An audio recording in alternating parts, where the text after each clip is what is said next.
Subscribe कीजिए daily trending news channel को और बेल के बटन को दबाइए और आने वाले इंटरेस्टिंग न्यूज के मजे पाइए।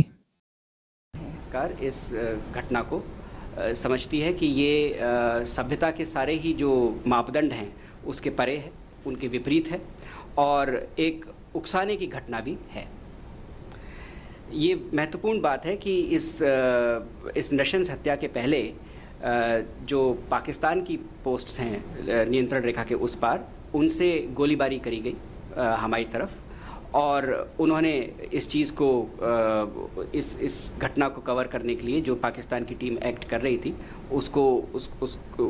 उसकी सहायता करी, उसको कवर फायर प्रोवाइड किया। जो खून के नमूने हैं जो हमारे सिपाहियों के हैं, खून के नमूने उनसे और जो खून की जो निशानदेही है, जो निशानी वहाँ पे ज़मीन पर है, उससे ये पता चलता है कि जो पाकिस्तान से आए थे वो पाकिस्तान में नियंत्रण रेखा पार करके वापस चले गए।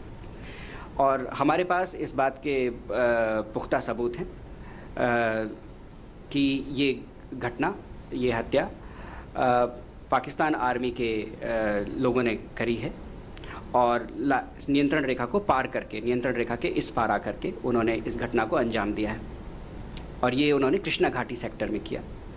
और इसलिए भारत सरकार ने ये मांग करी है पाकिस्तान से कि उनकी सेना में जो भी सिपाही या उनके कमांडर्स इस घटना के लिए ज़िम्मेदार हैं, उत्तरदायी हैं, उनके खिलाफ तुरंत उचित कार्रवाई करी जाए। सो I think I have answered the part about some other details that you wanted from the Foreign Secretary's brief meeting and conversation with the Pakistan High Commissioner. Also about the evidence part of it, that what we have right now, we have conveyed to Pakistan. आप लोगों ने, आपने एक सवाल पूछा था कि जो हमारी मुहिम थी पाकिस्तान को अलग थलग करने की। देखिए, ये बात जाहिर है कि हम आज से नहीं बल्कि दशकों से, 4 दशक से भी ज़्यादा से आतंकवाद के और जो सीमा पार से हमारे ऊपर आतंकवाद थोपा गया है उसके शिकार हैं। भारत उसका शिकार है, भारत के लोग उसका शिकार हुए हैं। तो ये कोई नई बात नहीं है। जो सरकार ने कोशिश करी पठानकोट अटैक के बाद, पठानकोट आतंकी हमले के बाद और ख़ासकर उरी के आतंकवादी हमले के बाद, जो पिछले साल सितंबर में हुआ था, उसके परिणाम स्वरूप भारत सरकार की कोशिशों और हमारी नीति के परिणाम स्वरूप विश्व में एक ये सोच बनी कि जो भारत की नीति है वो सही है, उसको समर्थन मिला। इस बात को समर्थन मिला कि अंतर्राष्ट्रीय आतंकवाद और सीमा पार से चलाया जा रहा आतंकवाद जो हमारा क्षेत्र है उसकी शांति और स्थिरता के लिए बहुत ही गंभीर खतरा है और इस खतरे का अंत किया जाना चाहिए। इस सीमा पार के आतंकवाद को समाप्त किया जाना चाहिए। इस बारे में किसी को कोई दो राय नहीं है। आपने पिछले साल जो भारत की हमारे नेताओं की जो मुलाकातें हुई हैं विश्व के अग्रणी नेताओं से, अन्य नेताओं से, उनके जॉइंट स्टेटमेंट देखे होंगे आपने। यहाँ तक कि अभी टर्की वाला जो जॉइंट स्टेटमेंट है जो अभी हाल ही में इशू हुआ है, उसमें भी ये बात कही गई है कि cross border terrorism must be stopped और तमाम दुनिया के नेताओं ने इस बात कहा है कि cross border terrorism must be stopped. तो इसमें हमारी नीति में, हमारे उस नीति के क्रियान्वयन में किसी प्रकार की कोई शिथिलता नहीं है। दुनिया की निगाह में, दुनिया के नज़रिए में किसी प्रकार का बदलाव नहीं है। वो हमारे समर्थन में और आतंकवाद के खिलाफ है। दुर्भाग्य की बात है कि जो इस आतंकवाद को बढ़ावा दे रहे हैं और इस आतंकवाद को हमारे ऊपर थोप रहे हैं, उनकी गतिविधियों में परिवर्तन आया कि नहीं आया, ये सवाल अभी भी बना हुआ है। Wait. Let me complete the.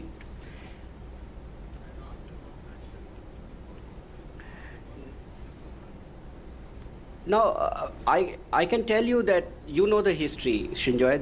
What has happened in the last months. I don't want to repeat that about the Pathankot incident and the Uri incident. That is very well in the public domain. Our views on that are also on the public domain, As far as today's meeting is concerned, I can tell you that the Foreign Secretary mentioned to the High Commissioner of Pakistan that we hope that as the High Commissioner of Pakistan, he would convey to his government the sense of outrage that exists in India on this particular incident, on this barbaric act.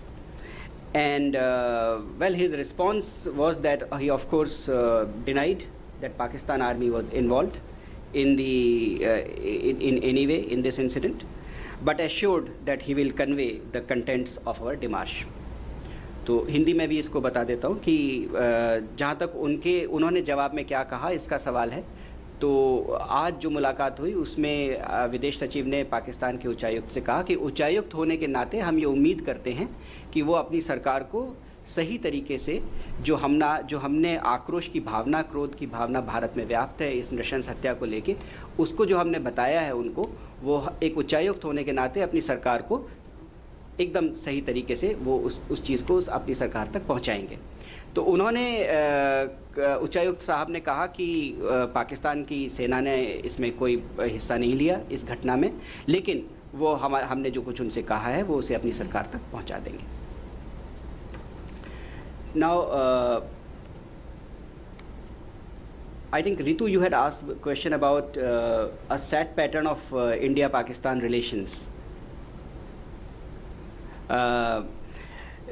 I think I have answered this question today also, that this is an unfortunate reality in our region, that cross-border terrorism continues to pose a very grave threat to peace and stability in our region, as well as threaten the security of neighbors of the country which is perpetuating it. And everyone in the international community agrees that it must be brought to an end. Daily trending news की report. Subscribe करें हमारा channel ऐसे ही latest और interesting news के लिए।